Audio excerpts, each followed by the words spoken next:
నమస్తే. దశమహావిద్యల మీద నేను సీరీస్ చేస్తున్నాను. అందులో ఇది 5వ భాగం. ఈరోజు నేను త్రిపుర భైరవి గురించి మాట్లాడతాను.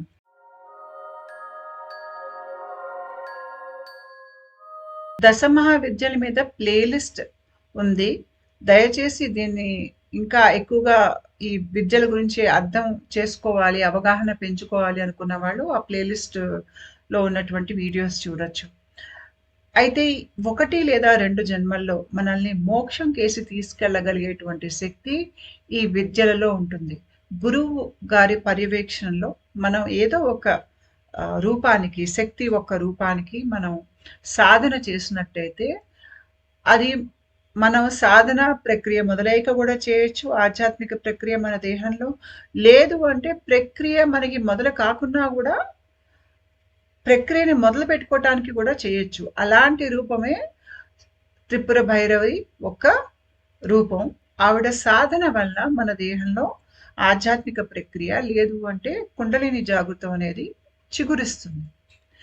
అయితే మరి త్రిపుర భైరవి ఎవరు అంటే మామూలుగా ముందు మనం భైరవి ఒక్క తత్వాన్ని అర్థం చేసుకుందాం. భైరవి అంటే శక్తే. శక్తి ఆవిడ ఒక్క చాలా తీవ్రమైనటువంటి, ప్రచండమైనటువంటి మనల్ని మార్చగలిగేటువంటి శక్తి ఉంటుంది చూడండి ఆవిడలో. మన లోపల ఆధ్యాత్మిక జాగృతిని మేల్కొల్పి, మన శరీరం ఒక స్పందనను పెంచి, మనల్ని దిగువ స్పందన నుంచి పై స్పందనకి తీసుకెళ్ళగలిగేటువంటి శక్తి భైరవి దేవిది. అయితే ఇక్కడ మీకు భైరవుడు, భైరవి కనిపిస్తున్నారు. భైరవుడేమో శివుడు, భైరవి ఏమో అమ్మవారు. అయితే మనం భైరవి అంటే మనకి 64 యోగినులు ఉంటారు. గతంలో నేను వీళ్ళ మీద కూడా వీడియో చేసి ఉన్నాను. వీళ్ళకి మనకి ఆధ్యాత్మిక ప్రక్రియలో వచ్చే స్వస్థతకి సంబంధం ఏంటో నేను దాంట్లో వివరించాను. దాని లింక్ కింద డిస్క్రిప్షన్ బాక్స్‌లో పెడతాను. మీరు చూడనట్టయితే చూడండి. అయితే ఈ 64 యోగినులకి నాయిక ఎవరు అంటే భైరవి. ఈ 64 యోగినులు కూడా దైవిక రూపాలే ఇవి కూడాను. వీళ్ళంతా అమ్మవారికి ఆవిడ చుట్టూ ఉండి ఆవిడని చూసుకునేటువంటి శక్తులు ఈ 64 యోగినులు. భైరవి ఒక్క శక్తి ఎలాంటి శక్తి అంటే మనం చావు అనొచ్చు. చావు అంటే ఆధ్యాత్మిక పరంగా భౌతికంగా మన దేహంలో కణాలు చనిపోతూ ఉంటాయి. దాన్ని కూడా మనం చావని అనుకోవచ్చు. అంతేకాకుండా మన లోపల ఉన్నటువంటి అజ్ఞానాన్ని, మాయని నశింపజేసేటువంటి శక్తి అమ్మవారికి ఉండేటువంటి శక్తి. తర్వాత ఏదైతే మనం బయట ఈ వస్తు ప్రపంచంలో ఒక రకంగా మనల్ని మనం మర్చిపోయామో, మనల్ని తట్టి లేపి ఆ ప్రపంచం నుంచి ఆధ్యాత్మిక జాగృతి వైపుకి నడిపించగలిగేటువంటి శక్తి భైరవీ దేవిది. ఈవిడ మనల్ని, మన కోశాల్ని పునీతం చేస్తుంది. ఈవిడ ఒక శక్తి అలా పనిచేస్తుంది. భైరవీ దేవిని చాలా బొమ్మల్లో ఆవిడ శ్మశానంలో ఉన్నట్టు అక్కడ శవంతో పాటు కానీ, లేదు అంటే కపాలాలు ఆవిడ మెడలో ఉండటం కానీ, అక్కడ ఆ బొమ్మలో ఉండటం కానీ మీకు కనిపిస్తుంది. దానికి కారణం ఏంటి అంటే మనిషి అన్నింటికన్నా ఎక్కువగా భయపడేది చావు. చావు, కాలం ఇవన్నీ ముడిపడి ఉంటాయి. చావు భయానికి, కాలానికి అతీతంగా తీసుకెళ్ళగలిగేటువంటి శక్తి భైరవి దేవిది. అయితే మనకి తంత్ర మార్గంలో ఎవరైతే స్త్రీ తంత్ర ప్రాక్టీస్ చేసే వాళ్ళు ఉంటారో వాళ్ళు ఒక స్థాయిలో వాళ్ళ జీవిత కథల్లోంచి బయటకు వచ్చేస్తారు. వాళ్ళ వ్యక్తిత్వ ముసుగులోంచి వాళ్ళు బయటకు వచ్చేస్తారు. అంటే మాయని భేదించి మాయకి అవతలి వైపుకి వచ్చేస్తారు వాళ్ళు. ఇలా బయటకు వచ్చి తంత్ర విద్యలో ఆరితేరినటువంటి స్త్రీలని కూడా భైరవి అని అంటారు. భైరవిగా ఒక స్త్రీ మారింది అంటే ఆవిడ చాలా ఆధ్యాత్మికంగా ఎదిగి ఉన్నటువంటి స్త్రీ అని మనం అర్థం చేసుకోవాలి. అంతేకాకుండా మనకి ట్విన్ ఫ్లేమ్స్ అనేవాళ్ళు ఉంటారు. ట్విన్ ఫ్లేమ్స్ అనేవాళ్ళు ఎవరు అంటే వాళ్ళు ఎలా అనుకుంటారంటే వాళ్ళు ఒక ఆత్మ రెండుగా చీలిపోయినట్టుగా, స్త్రీ ఒక దగ్గర, పురుషుడు ఒక దగ్గరగా ఉండి ఒకళ్ళు వెతుక్కోవటంలో వాళ్ళు ఎన్నో జన్మలు వాళ్ళ జీవిత కథ నడిచినట్టుగా వాళ్ళకి జ్ఞాపకాలు ఉండటం, ఆ మనిషి కోసం వెతకటం, వాళ్ళ జీవిత కథంతా దీని చుట్టూ తిరుగుతుంది. వాళ్ళని వాళ్ళు ట్విన్ ఫ్లేమ్స్ అని అనుకుంటారు. అయితే మన దేహంలో కూడా ప్రతి మనిషి దేహంలో మీరు స్త్రీ అయినా, పురుషుడైనా మీ దేహంలో ఎడమ వైపు భాగం మీ స్త్రీతత్వం. కుడివైపు భాగం మీ పురుషతత్వం. మన లోపల ఈ కుడి, ఎడమ ఐక్యం అవ్వాలి. అనుసంధానం జరగాలి. అనుసంధానం జరిగినప్పుడు ప్రతి చక్ర స్థాయిలో చక్రాలు తిరగటం మొదలుపెడతాయి. అంటే మనకి కుడి, ఎడమ బ్యాలెన్స్‌లోకి రావాలి. ఆ బ్యాలెన్స్‌లోకి రావటమే మన లోపల ఉన్నటువంటి స్త్రీ, పురుష శక్తుల మధ్యలో ఒక నృత్యం జరిగినట్టు, ఒక ఆనంద తాండవం జరిగినట్టుగా మీకది శివశక్తుల ఒక్క ఆనంద తాండవంలో మీకది కనిపిస్తుంది ఆ లీల అక్కడ. అదే రకంగా ఎవరైతే ట్విన్ ఫ్లేమ్స్ అని అనుకుంటారో, వాళ్ళు వాళ్ళ మార్గంలో ఎందుకంటే వీళ్ళకి ఆధ్యాత్మిక ప్రక్రియ ఏ రకంగా జరుగుతుంది అంటే, ఈ ట్విన్ ఫ్లేమ్ ఒక థీమ్ వాళ్ళ జీవితంలో నడుస్తున్నప్పుడు వాళ్ళు ఆధ్యాత్మికంగా ముందుకు వెళ్తారు. వాళ్ళని వాళ్ళు అర్థం చేసుకుంటారు. అర్థం చేసుకొని ఆధ్యాత్మిక మార్గంలో ముందుకెళ్తారు. అలా వెళ్ళే వాళ్ళకి భైరవుడి సాధన, భైరవి సాధన వాళ్ళకి చాలా ఉపయోగపడుతుంది. ఎందుకంటే ఇక్కడ వాళ్ళు చాలా మానసికంగా చాలా తట్టుకోవాల్సుంటుంది. హ్మ్. భావోద్వేగపరంగా, మానసికంగా గూడా. అలాంటప్పుడు వాళ్ళకి భైరవి సాధన, భైరవుడి సాధన చాలా పనికొస్తాయి. అంతే కాకుండా ఈ అర్ధనారీశ్వర రూపం ఏదైతే ఉందో, అది మనకి స్వాదిష్టాన చక్రంలో ఉంటుంది. స్వాదిష్టాన చక్రం ఎక్కడుంటుంది? నాభికి 2 అంగుళాల కింద ఉండేది స్వాదిష్టాన చక్రం. అక్కడ మీకు ఈ అర్ధనారీశ్వర రూపం ప్రతి ఒక్కరి దేహంలోనూ ఉంటుంది. అంటే ప్రతి ఒక్కరి దేహంలో స్త్రీతత్వం, పురుషతత్వం 2 మీకు ఉంటాయి. అయితే ఈ స్త్రీ పురుష తత్వాల్ని మనం సృష్టి స్థాయిలో చూసినట్టయితే వాళ్ళే శివుడు, శక్తి. అదే మనం ఈ దేహం స్థాయిలో చూసినట్టయితే మన దేహంలో ఉండేటువంటి కుడి, ఎడమ. ఎడమ వైపు స్త్రీతత్వం, కుడివైపు పురుషతత్వం. సో, ఏదైతే మీకు సృష్టిలో కనిపిస్తుందో, ఈ ఆవిర్భావం దేవుడిలో కనిపిస్తుందో, అదే మీకు మీ దేహంలో కూడా ఉంటుంది. కాబట్టి మీ దేహంలో గూడా భైరవుడు, భైరవి ఈ 2 శక్తులు మీ దేహం లోపల ఉంటాయి. అయితే ఇక్కడ మీకు భైరవికిను, త్రిపుర భైరవికి తేడా ఏమిటి అనేది చెప్తా. ఎందుకంటే ఇక్కడ భైరవి అనేది మనం అమ్మవారిని భైరవి రూపంలో కొలుస్తాం. చాలామంది భైరవి సాధన చేస్తారు.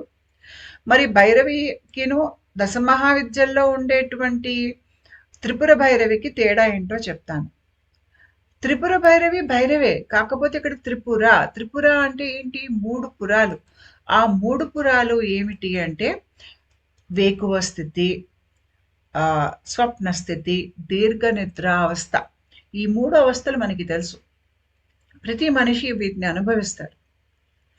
అయితే మనకి దేహంలో ఆధ్యాత్మిక ప్రక్రియ జరిగినప్పుడు, ఆ ప్రక్రియ మొదలు కాంగానే మనం ఈ 3 స్థితుల్ని ఏ రకంగా అనుభవిస్తాము అనే దాంట్లో మార్పు జరుగుతుంది. ఈ 3 స్థితులనే త్రిపుర అని అంటారు.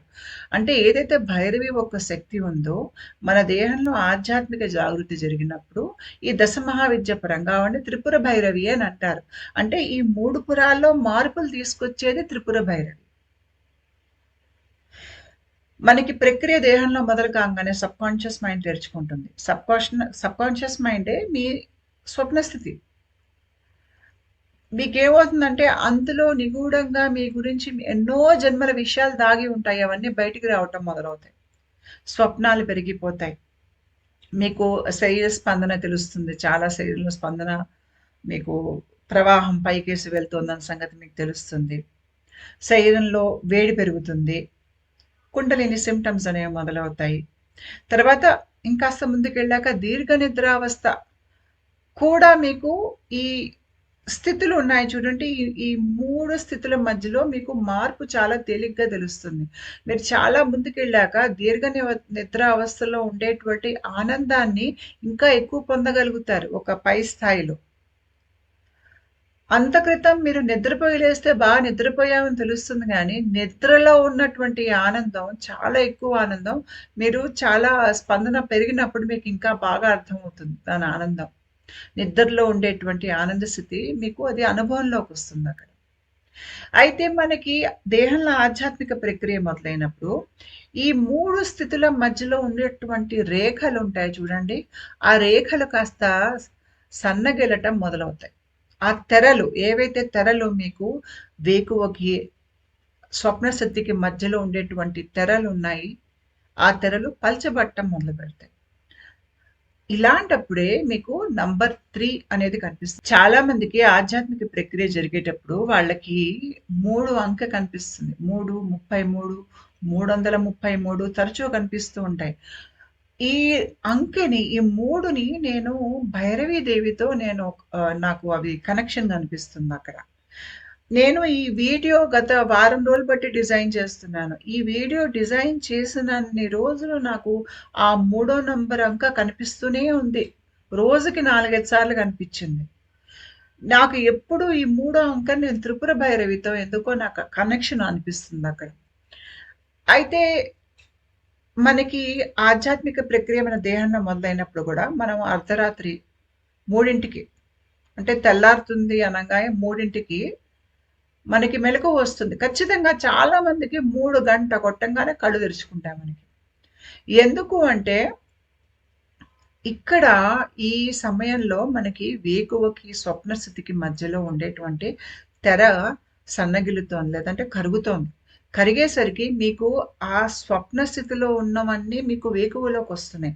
అంటే ఒక స్థితి నుంచి ఇంకో స్థితికి మీకు ముందుకు వెనక్కి మీకు కదులుతోంది. అక్కడుండేటువంటి ఆహ్, విషయాలు కదులుతున్నాయి. ఒకప్పుడేంటి మనకి ఆధ్యాత్మిక జాగృతి జరగనప్పుడు ఈ 3 స్థాయిలు దేనికవి వేర్వేరుగా ఉండేవి. ఒకదాంతో ఒకటి కలిసేవి కాదు. ఇప్పుడు ప్రక్రియ మొదలయ్యాక మీ దేహంలో మీకు వాటి మధ్యలో ఉండేటువంటి గీతలు కొంత చెరిగిపోవటం వల్ల ఇటు, అటు వాటిలో విషయాలు పైకి, కిందకి ఒక కక్షలోంచి ఇంకో కక్షలోకి కదులుతూ ఉంటాయన్నమాట. దీంతో మనకి చాలా మార్పులొస్తాయి మన చేతనా స్థితిలో. చాలా త్వరితగతిలో కర్మ అనేది మనకి తీరిపోతుంది. మనకి మన దేహం మీద, మనసు మీద, భావాల మీద, భావోద్వేగాల మీద మనకి పట్టు అనేది రావటం. క్రమేపీ మనం సాక్షి మాత్రంగా జీవితాన్ని చూడగలిగే స్థితికి మనం వెళ్ళగలుగుతాం. ఈ 3 స్థితుల అవతలే మనకి సాక్షి మాత్రంగా బ్రతకగలిగేటువంటి స్థితి వస్తుంది. మనం అంటాం కదా! కొంతమందికి బ్రహ్మజ్ఞానం కలిగింది. ఇంక వాళ్ళ మాయలో కూరుకోలేరు అనేది.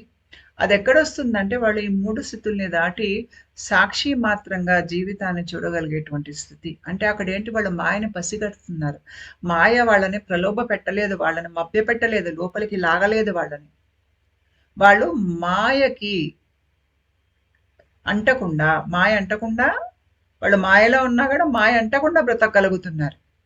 ఇక్కడికొచ్చేసరికి మనిషికేంటంటే తన శరీరం మీద, మనసు మీద వారు స్వామిలాగా అవుతారు. అంటే ఇంకా వాళ్ళ మనసు వాళ్ళని బాధించదు. వాళ్ళ ఆలోచనలు గాని, వాళ్ళ భావోద్వేగాలు గాని ఆ మనిషిని బాధ పెట్టవు. ఆ మనిషికి భావోద్వేగాల మీద, ఆలోచనల మీద, శరీరం మీద పట్టు ఉంటుంది.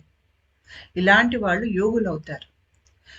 ఇలాంటి వాళ్ళు ఎప్పటికీ నిద్రపోరు. ఒక మామూలు మనిషి వేకువ స్థితిలో గూడా నిద్రపోతున్నాడు. ఎందుకు నిద్రపోతున్నాడంటే మాయలో ఉన్నాడు. మాయ కమ్మి ఉన్నాడు గాబట్టి అతను నిద్రపోతూనే ఉన్నాడు. వేకువ స్థితిలో బయట పనిచేస్తున్నా గూడా నిద్రపోతున్నాడు.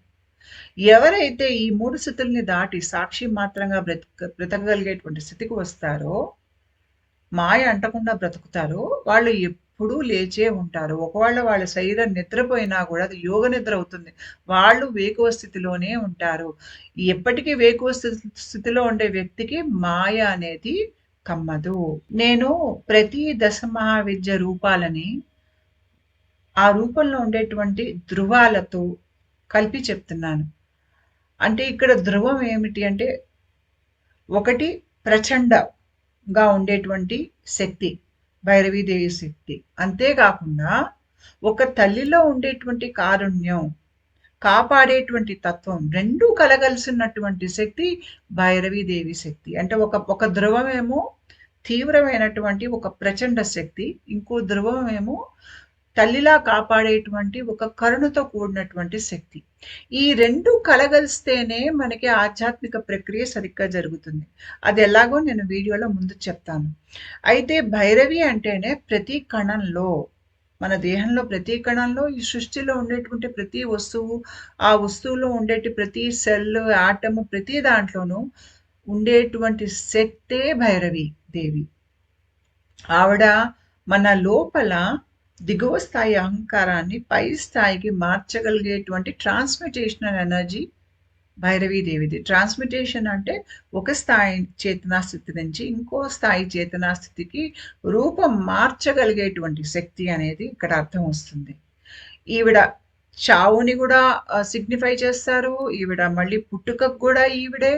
మళ్ళీ సృష్టి ఈవిడే, లయం ఈవిడే. అన్నీ ఈవిడే. ముఖ్యంగా మన భౌతిక దేహాన్ని తీసుకుంటే ఇందులో జరిగేటువంటి కణాల్లో మార్పులు మనకి ఆధ్యాత్మిక ప్రక్రియ జరిగేటప్పుడు మన దేహంలో చాలా రసాయనిక మార్పులు జరుగుతాయి. ఆ రసాయనిక మార్పులు ఎక్కడ జరుగుతున్నాయి? మన దేహంలో ఉండేటువంటి రకరకాల కణాలలో జరుగుతున్నాయి. ఆ కణాల్లో జరిగేటువంటి మార్పులకి మన ఆధ్యాత్మికి, మన చేతనా స్థితికి సంబంధం ఉంటుంది. ఈ కణాల్లో వచ్చే మార్పులు అమ్మవారి యొక్క కరుణ వలన జరుగుతాయి. అదంతా భైరవీదేవి శక్తే. మన దేహం మన మాట వినాలి. మన దేహానికి మనం స్వామి అయి ఉండాలి. నా దేహం చెప్పినట్టు నేను వినకూడదు. ఉదాహరణకి నా దేహానికి తాగాలని ఉందనుకోండి, నేను బార్‌కెళ్ళి కూర్చోకూడదు. నేను నా దేహానికి చెప్పాలి, లేదు నేను తాగను, నేను కూర్చొని సాధన చేస్తాను. ఎందుకంటే చాలామంది మనుషులకి ఆధ్యాత్మిక ప్రక్రియ మొదలు కాకముందు వ్యసనాలుండొచ్చు, ప్రలోభాలుండొచ్చు, ఏవో వాళ్ళ మానసిక లేదంటే వాళ్ళకి శారీరకంగా గానీ ఏవో బలహీనతలు ఉండొచ్చు వాళ్ళకి. ఆ బలహీనతలు ఉన్నంత కాలం మనం కూర్చొని సాధన చేయలేం. ముఖ్యంగా శారీరక బలహీనతలు ఉన్నాయనుకోండి, ఏవైనా అలవాట్లు ఉండటం, లేదు అంటే బద్ధకం లాంటిది ఉండటం, లేదు అంటే మనకి కూర్చుని సాధన చేయగలిగేటువంటి ఆహ్, ఉండాల్సినటువంటి లక్షణం మనలో ఉండకపోవటం, ఇలాంటివన్నీ గూడా ఉంటాయి చాలా మందికి మొదట్లో.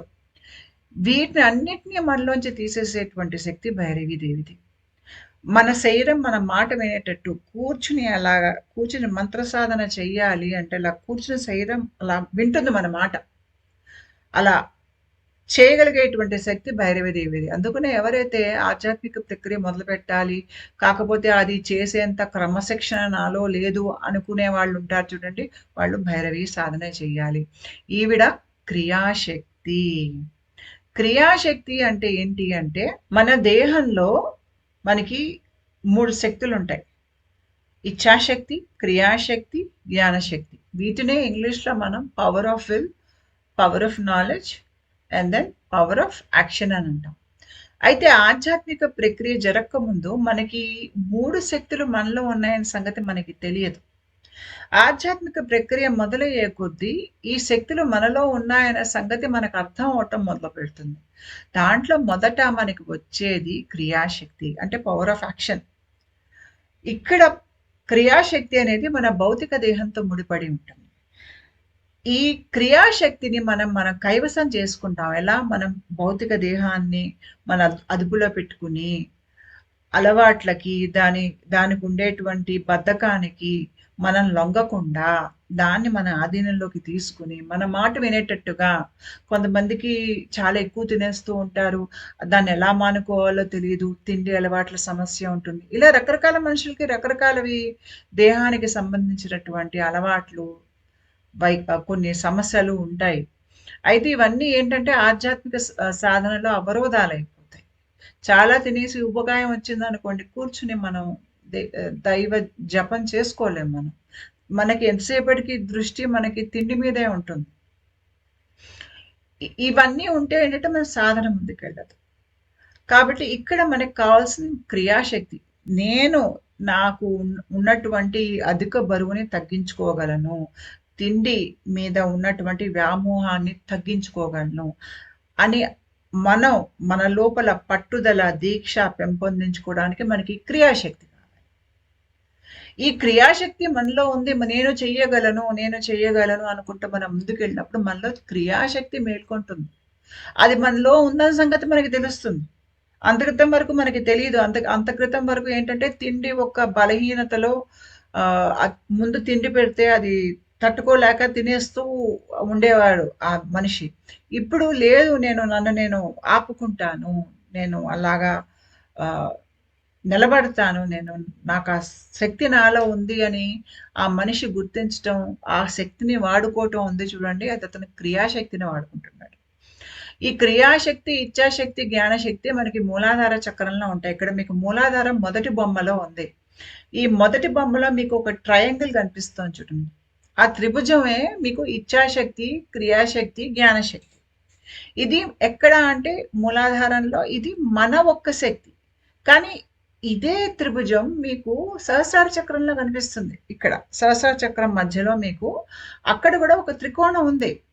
ఆ త్రికోణం ఏంటి? అది కూడా ఇచ్చా, క్రియ, జ్ఞానశక్తే. కానీ అది దైవిక ఒక్క స్థాయిలో, అంటే దేవుడి స్థాయిలో, అది దేవుడి ఒక్క ఇచ్చా, క్రియ, జ్ఞానశక్తి. మూలాధారంలో ఉన్నది మన ఇచ్చ, మన క్రియ, మన జ్ఞానశక్తి. కాబట్టి భైరవిదేవి సాధన వల్ల ముందు మనలో జాగృతం అవ్వాల్సింది క్రియాశక్తి.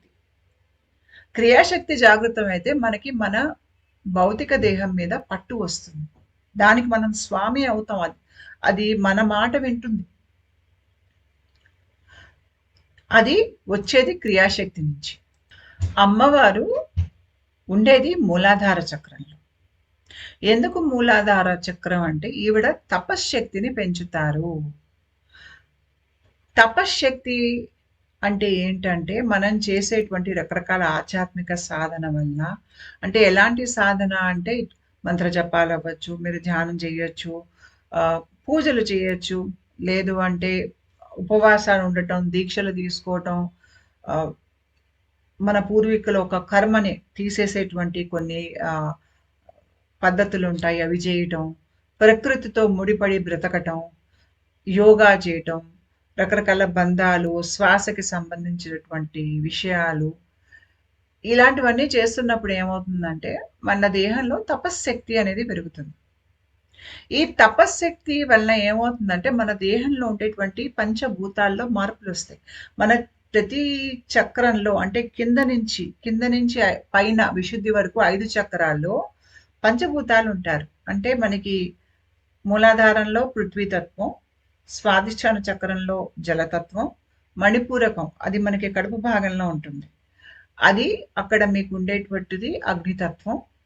తర్వాత ఇక్కడ వాయుతత్వం, ఇక్కడ ఆకాశతత్వం. మనం చేసేటువంటి రకరకాల పూజలు అవ్వచ్చు, సముద్ర స్నానాలు, పవిత్ర స్నానాలు ఏవైనా కూడా అయి ఉండొచ్చు, దీపాలు పెట్టడం, ఇవన్నీ చేస్తున్నప్పుడు ఏంటంటే మన దేహంలో భూత శుద్ధి అనేది జరుగుతోంది. ఈ పంచభూతాల్లో మార్పులు అనేవి వస్తాయి. ఈ మార్పులు వచ్చేటప్పుడు మనకేంటంటే మూలాధారం ఆ కింద భాగంలో విపరీతంగా వేడి పెరుగుతుంది.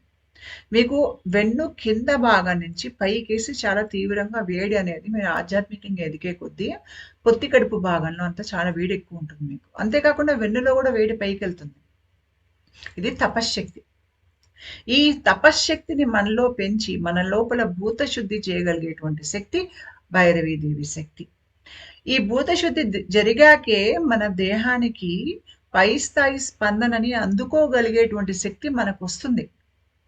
లేదంటే అంతక్రితం పైనుంచి మనకి శక్తిపాతాన్ని మనం మన దేహంలో నిలుపుకొని ఆ శక్తిపాతం వల్ల మన దేహంలో మార్పులు తెచ్చుకోగలిగేటువంటి స్థితిలో మనం ముందు లేము.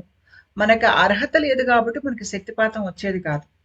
ఎప్పుడైతే మన దేహంలో ఈ మార్పులు జరుగుతాయో, పంచభూతాలు సూక్ష్మ స్థాయిలో వాటిలో మార్పులు జరుగుతాయో, చక్రాలు శుభ్రం అవటం మొదలవుతాయో, అక్కడ మనకి పైనుంచి శక్తిపాతమైన ఆ పై స్థాయి స్పందనని మన దేహంలో కణాలు నిలుపుకోగలుగుతాయి. నిలుపుకోగలగటం మూలంగా మన స్పందన అనేది పెరుగుతుంది, మన చేతనాశక్తి పెరుగుతుంది, మన దిగువ అహంకారాల నుంచి బయటికి రాగలుగుతాం. క్రమేపీ ఇందాక చూపించినటువంటి 3 స్థితులు ఉన్నాయి చూడండి, జాగృత్, స్వప్న, సుషుప్తి. వాటిని దాటుకుని సాక్షి మాత్రంగా జీవితాన్ని చూడగలిగేటువంటి శక్తి ఇక్కడే మనకు వస్తుంది. అది క్రమేపీ వస్తుంది ప్రక్రియలో. అయితే మన ధ్యాస ఎటుకేసి వెళ్తే మన దేహంలో శక్తి అటుకేసి ప్రవహిస్తుంది. ఉదాహరణకి పక్కింట్లో గొడవలవుతున్నాయనుకోండి. పక్కింట్లో ఏమవుతోందని ఉబులాటంగా ఇప్పుడు పక్కింటికేసి చూసామనుకోండి, మన దేహంలో శక్తంతా పక్కింట్లోకెళ్తుంది. అదే గనక నాకు పక్కింట్లో ఏమైనా నాకు సంబంధం లేదు. నాకు ఆధ్యాత్మిక ప్రక్రియ లోనే నాకు హ్మ్. నా ధ్యాసంతా దాని మీదే పెడతాను అనుకున్నప్పుడు, మీ శరీరంలో ఉండేటువంటి మీ ధ్యాస అది మీ శక్తి. అది మీకేసి మీ లోపలే ప్రవహిస్తుంది. కాబట్టి మన దేహంలో ధ్యాస బయటికి ప్రవహిస్తోందా? అనవసరపు విషయాలకు ప్రవహిస్తోందా? లేదు అంటే సరైన మార్గంలో మనల్ని ఆధ్యాత్మికంగా పెంపొందించే దశగా ప్రవహిస్తోందా అనేది భైరవీ దేవి కృప వలన అది సరైన మార్గంలో మనల్ని పైకి తీసుకెళ్ళే విధంగా మన దేహంలో శక్తి ప్రవాహం అంటే మన దృష్టి అటుకేసి వెళ్ళటం. ఎటువైపు దృష్టి వెళ్తే అటువైపు మన శక్తి ప్రవాహం, ఆధ్యాత్మిక శక్తి అటుకేసి ప్రవహించి మనం ఆధ్యాత్మికంగా ఎదుగుతాం. కాబట్టి తప్పుడు విధానాల్లోకి మన శక్తి ప్రవాహం వెళ్ళకుండా భైరవీదేవి మనల్ని కాపాడుతుంది. అంతేగాకుండా మూలాధార చక్ర భాగంలో అమ్మవారు ఉంటారు. మూలాధార చక్రంలో ఏముంటుందంటే మన నమ్మకాలుంటాయి. ఈ నమ్మకాలు మనకి మన సంఘం నుంచి రావచ్చు, కుటుంబం నుంచి రావచ్చు, మనం పుట్టినటువంటి అక్కడ సంస్కృతి, వాతావరణం అక్కడి నుంచి మనం చాలా నమ్మకాల్ని, కట్టుబాట్లని మనం తీసుకుంటాం. ఇప్పుడు మీరు ప్రతి సమాజం, ప్రతి దేశంలో చూసారంటే కట్టుబాట్లు మారిపోతూ ఉంటాయి. అంటే ఈ కట్టుబాట్లన్నీ నిజం కాదు. ఇవి మనం కల్పించుకున్నవి. కాకపోతే మనం దేహభ్రాంతిలో బ్రతికినప్పుడు ఈ కట్టుబాట్లు నిజమని అనుకుంటాం. ఎప్పుడైతే మనం ఈ దేహ భ్రాంతిలోంచి బయటికి వస్తామో, ఆ దేహ భ్రాంతి పోవాలంటే కూడా అమ్మవారి కరుణ కావాలి. ఆ దేహ భ్రాంతి ఈ దేహమే నేను అనుకుని బ్రతికేవాళ్ళం కాస్త ఈ దేహానికి మించి నేను ఉన్నాను అనే గ్రహింపు మనకొస్తుందో, ఈ దేహానికి ఉన్నటువంటి కట్టుబాట్లు మనం వదిలేసుకుంటాం. ఇంకా అవి మనకి వాటితో సంబంధం ఉండదు. ఉదాహరణకి ఇప్పుడు ఒక దేశంలో గనక వితంతు వివాహం తప్పు అని ఉండొచ్చు. అందరు దాన్ని అట్లాగే పాటించొచ్చు. ఇంకో దేశంలో అది తప్పు గాదు. వితంతువులు పెళ్లి జేసుకోవచ్చు. అంటే అర్థం ఏంటి? వితంతు వివాహం తప్పు అనేది సామాజిక కట్టుబాట్ల నుంచి వచ్చినటువంటి విషయమే గానీ, దాంట్లో నిజం లేదు అనేది మనం గ్రహిస్తాం. గ్రహించి సామాజిక కట్టుబాట్లు మారినప్పుడు వ్యవహారాలు మనిషి బ్రతికే విధానం మారిపోతుంది. అది ఆ సమాజం, ఆ స్థాయి, అక్కడ కట్టుబాట్లు, అక్కడ వాతావరణం ఆలోచనలు వీటన్నిటి ప్రభావం వల్ల ఏర్పడేటువంటిదే ఈ సామాజిక పరంగా గాని, మనకి సంస్కృతి పరంగా గాని, మనకి వచ్చేటువంటి ఆచార వ్యవహారాలు. వీటిల్లో గనక ఏదైనా గనక మనకి మానవతా విలువలకి వ్యతిరేకంగా ఉందనే విషయం మనం గ్రహించంగానే, ఇంకా వాటిని మనం వదిలేసుకుంటాం. ఏదైతే మానవతా విలువలతో సరితూగుతుందో వాటి వరకే వాటిని మనం పాటిస్తాం. ఇది మనకి ప్రక్రియలో ముందు మన భౌతిక దేహం మీద మనం పట్టు సాధించుకునే దశలో మనలో క్రియాశక్తి ఎక్కువైనప్పుడు మనకి మూలాధారంలో ఉన్నటువంటి అనవసరపు ఈ జడత్వం ఉంటుంది చూడండి. అదంతా ఇక్కడే మనం వదిలించుకుంటాం. అది వదిలించుకోవాలంటే మనలో ఆ తపశ్శక్తి అనేది, క్రియాశక్తి, తపస్సు, వేడి అనేది ఎక్కువ ఉండాలి. అది అంతా వచ్చేది అమ్మ భైరవీదేవి యొక్క కృప వలన. అయితే మనకి శరీరం తపశ్శక్తి పెరిగే కొద్దీ మన దేహంలో చేతన స్థితులు క్రమేపీ మారటం అనేది మనం గ్రహిస్తాం. గ్రహించి ఆవిడ మనలో ఇంకా వేడి పెంచి ఇంకా ఆవిడ మేల్కొనేసరికి మన లోపల ఉన్నటువంటి అహంకారం కరిగిపోతుంది. మన లోపల ఉండేటువంటి ఛాందసం అనేది పోతుంది. అంతేకాకుండా మనకి మూలాధార చక్ర స్థాయిలో చాలా ఎక్కువగా భయం అనేది ఉంటుంది. ఈ భయాల్లో కట్టుబడి ఉండే మనం మనల్ని మనం ప్రశ్నించుకోం. సమాజంలో అందరూ ఎలా ఉంటారో మనము అలాగే బ్రతికే ప్రయత్నం చేస్తాం. ఎందుకంటే మనం కాస్త వేరేగా బ్రతికితే సమాజం మనల్ని వెలివేస్తుంది. మనం గనక సమాజంలో కట్టుబాట్లని ప్రశ్నిస్తే అవి అజ్ఞానం నుంచి వచ్చిన కట్టుబాట్లైనా గూడా మనం వాటిని ప్రశ్నిస్తే సమాజంలో మనుషులు మనం తప్పుబడతారు. ఇట్లాంటి చాలా భయాలు మనకి ఈ భయాలన్నీ మూలాధార చక్రంలో ఉంటాయి. అన్నింటికన్నా ఆఖరిన తిరిగేదే మూలాధార చక్రం. ఎందుకంటే తిరగటం చాలా కష్టం. దాంట్లో చాలా ఎక్కువగా అహంకారం ఉంటుంది. ఆ అహంకారం ఇక్కడ ముఖ్యంగా భయం రూపంలో ఉంటుంది. ఈ మూలాధారంలో ఉండేటువంటి అహంకారాన్ని కరిగిపోవటానికి, భయం కరిగిపోవటానికి కావాల్సినటువంటి వేడి, ఆ శక్తి, తీవ్రమైన శక్తి కావాలి ఈ భయాన్ని జయించటానికి. అన్నింటికన్నా కష్టమైంది జయించడం ఏదన్నా ఉందంటే భయం. మన లోపలికి మనం తొంగి చూసుకొని మన అంతరంగంలో ఉండేటువంటి మన అహంకారపూరిత ఆలోచన మనం చూడాలి అంటే గూడా మనలో ఉన్న భయాన్ని మనం జయించాలి. చాలా కష్టమైందది.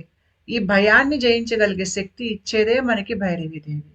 ఆవిడ ఉండేదే మూలాధారంలో. భయం గూడా అక్కడే ఉంటుంది గాబట్టి, ఈవిడ శక్తి మనలో జాగృతమైనప్పుడు ఆ భయం అనేది అది పోతుంది. అయితే ఈవిడ మనల్ని కాపాడేటువంటి శక్తి. నేను చెప్పాను ఈవిడ ప్రచండమైనటువంటి శక్తి. ప్రచండం అంటే చెప్పాగా తపశ్శక్తి, తర్వాత భయాన్ని జయించగలిగేటువంటి శక్తి, మన శరీరానికి, మనస్సుకి మనం దాని మీద పట్టు తీసుకురాగలిగేటువంటి ఆ ప్రచండమైన శక్తి, మనలో చేతనా స్థితిని మార్చగలిగేటువంటి ప్రచండమైన శక్తి అమ్మవారి శక్తి.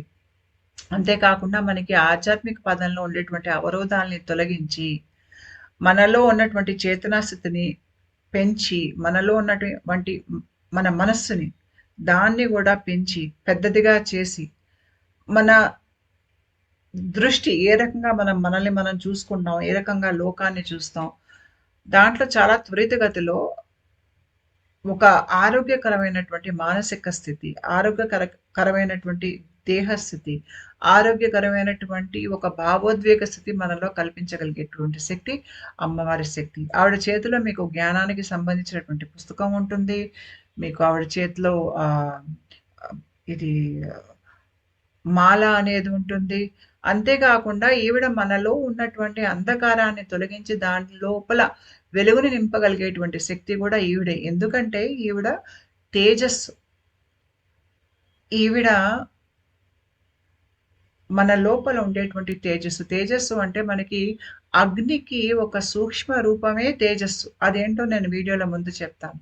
ఆ తేజస్సు మనలో పెంపొందించేటువంటి శక్తి భైరవీదేవి యొక్క శక్తి. మనందరికీ కుండలిని 3.5 చుట్లు చుట్టుకుని మూలాధారంలో నిద్రావస్థలో ఉంటుందన్న సంగతి తెలుసు.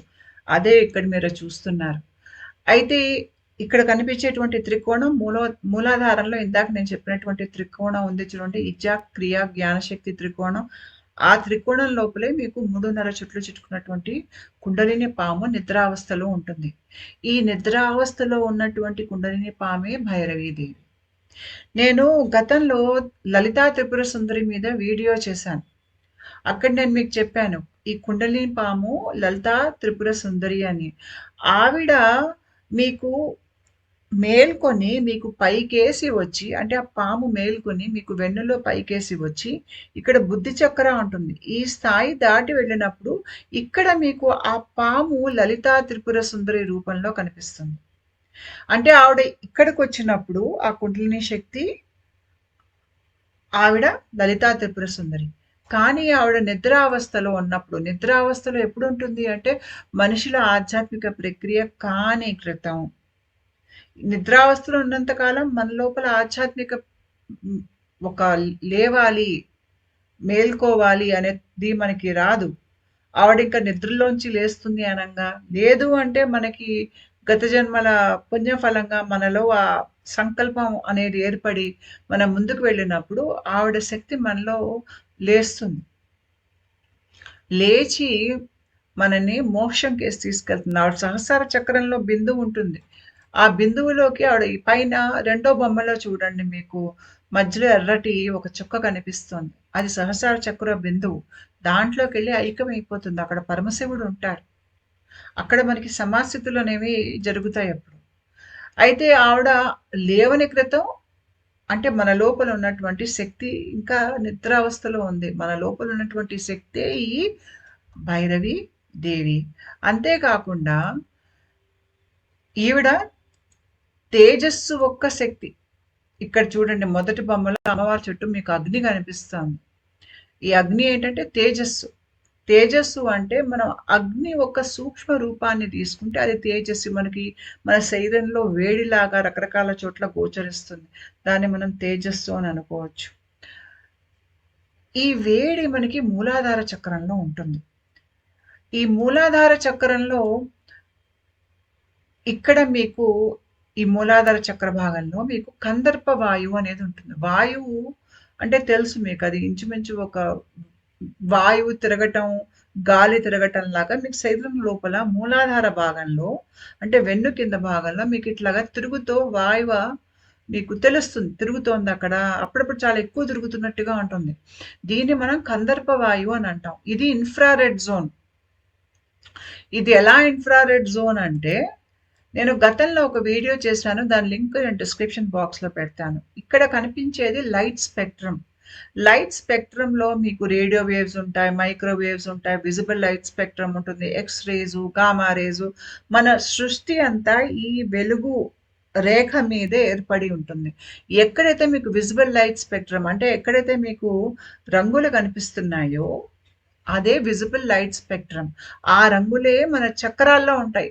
అంటే ఈ విజిబుల్ లైట్ స్పెక్ట్రమ్ భాగంలోనే మన దేహ నిర్మాణం అనేది ఉంది. ఈ మొత్తం లైట్ స్పెక్ట్రమ్‌లో విజిబుల్ లైట్ స్పెక్ట్రమ్ భాగంలోనే దీన్ని ఎలక్ట్రోమాగ్నెటిక్ స్పెక్ట్రమ్ అని గూడా అంటారు. దీంట్లో మన దేహ నిర్మాణం అనేది ఈ షట్‌చక్రాల రంగులున్న దగ్గరే మన ఉనికి అక్కడే ఉంది.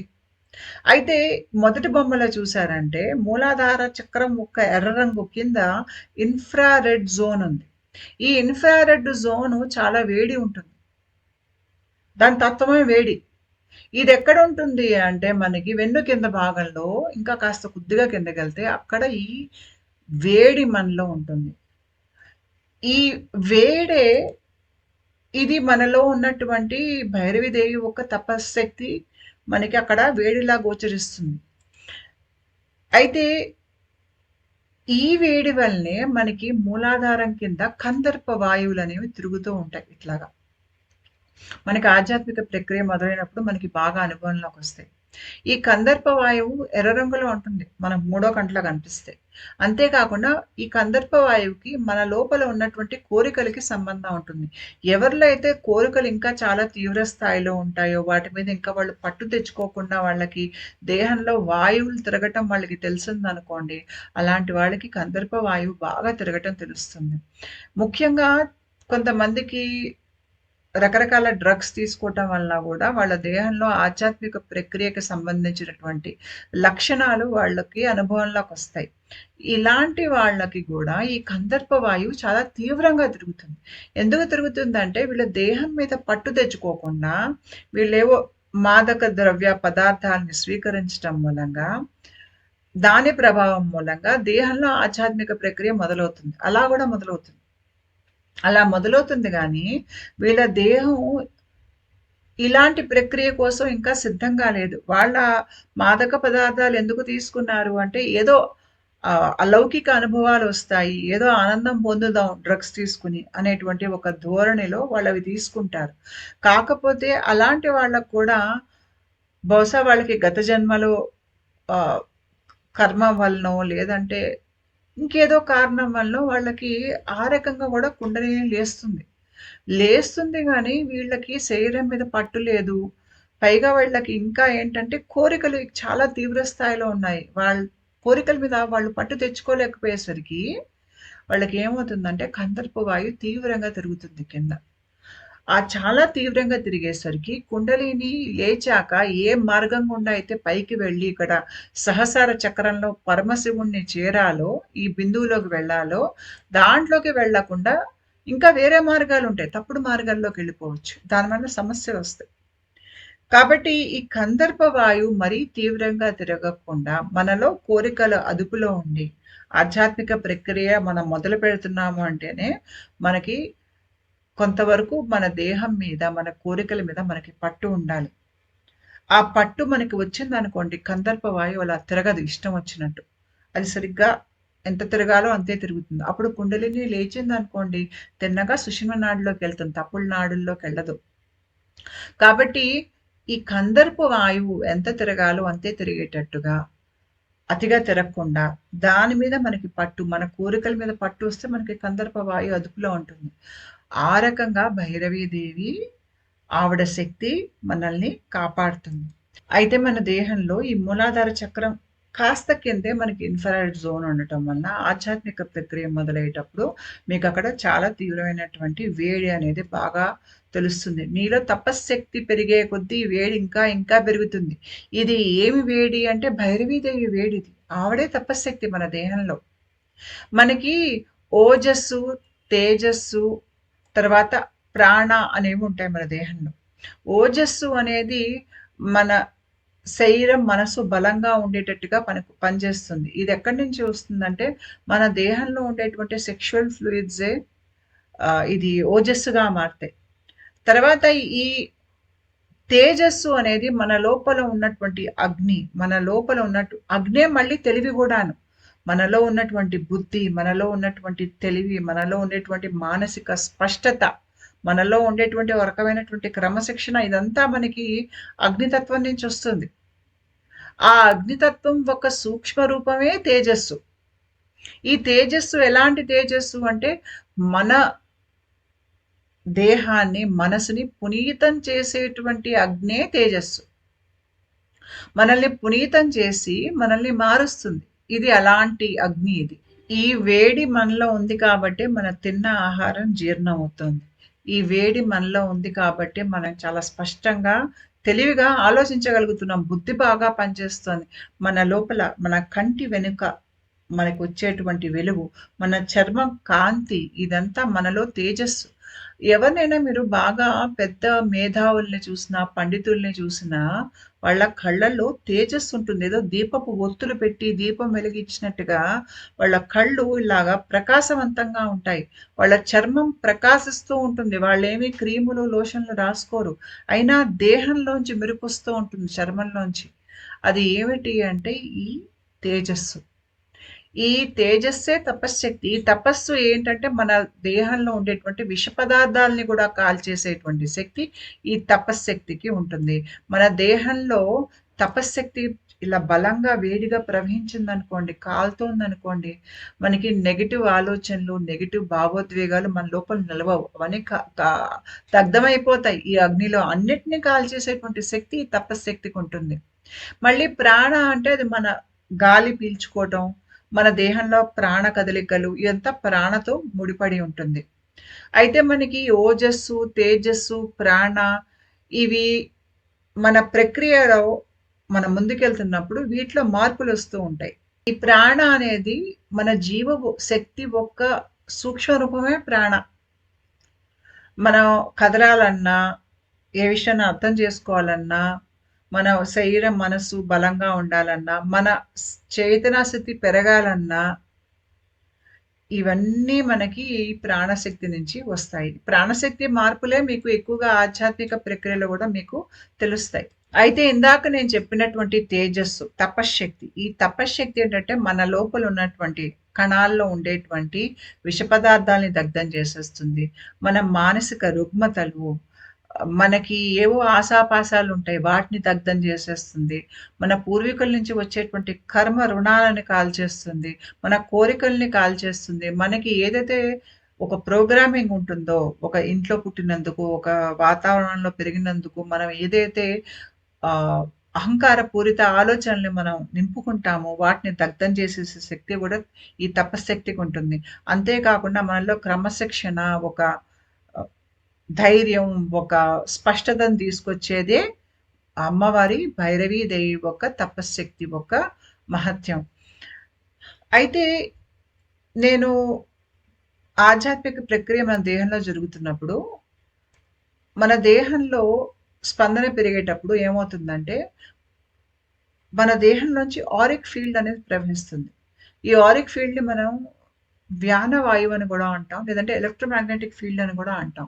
దాని మూలం ఏంటంటే గుండె. గుండె నుంచి ఎలక్ట్రోమాగ్నెటిక్ ఫీల్డ్ అనేది ఉత్పత్తి అవుతుంది. అయితే ఈ వ్యాన వాయువు ఇలా తలలోంచి బయటికి ఇలా 2 ఇలా పెట్టారు అంటే వేళ్ళు ఇక్కడి నుంచి బయటకొస్తుంది. ఇక్కడి నుంచి బయటికి ఎగతన్ని బయటకొచ్చి దేహం చుట్టూ తిరిగి మళ్ళీ దేహం కింద భాగంలోంచి మళ్ళీ దేహంలోకి చొరబడి మళ్ళీ ఇలా దేహంలోంచి బయటికి అలా తిరుగుతూ ఉంటుంది దేహం చుట్టూ. అయితే మనకి ఆధ్యాత్మిక ప్రక్రియ, అది కుండలిని ప్రక్రియ అవ్వచ్చు, ఆధ్యాత్మిక ప్రక్రియ అవ్వచ్చు, ఏ ప్రక్రియ అయినా కూడా మనకి ఒక దశలో ఇది చాలా ఎక్కువగా ప్రవహిస్తుంది. విచ్చుకుంటుంది ఈ ఎలక్ట్రోమాగ్నెటిక్ ఫీల్డ్. విచ్చుకొని మళ్ళీ ఇంకో దశలో అది కుచించుకుంటుంది. సంకోచ స్థితికి వస్తుంది. అంతగా ప్రవహించదు. అయితే మనకి ఆధ్యాత్మిక ప్రక్రియలో ఏమవుతుందంటే, విచ్చుకోవటం, మళ్ళీ సంకోచంలోకి రావటం అనేది అలా ఒకటి తర్వాత ఒకటి అవుతూ ఉంటుంది. అలా అవుతున్నప్పుడు ఏంటంటే మన స్పందన పెరుగుతుంది. అంటే మనకేమవుతుంది? స్పందన పెరుగుతుంది. శరీర స్పందన పెరిగాక, ఈ స్పందన పెరిగిందని మీకెలా తెలుస్తుంది? మీ శరీరంలో కణాలు కదులుతూ ఉంటాయి. కుండలిని సింప్టమ్స్ ఎక్కువవుతాయి.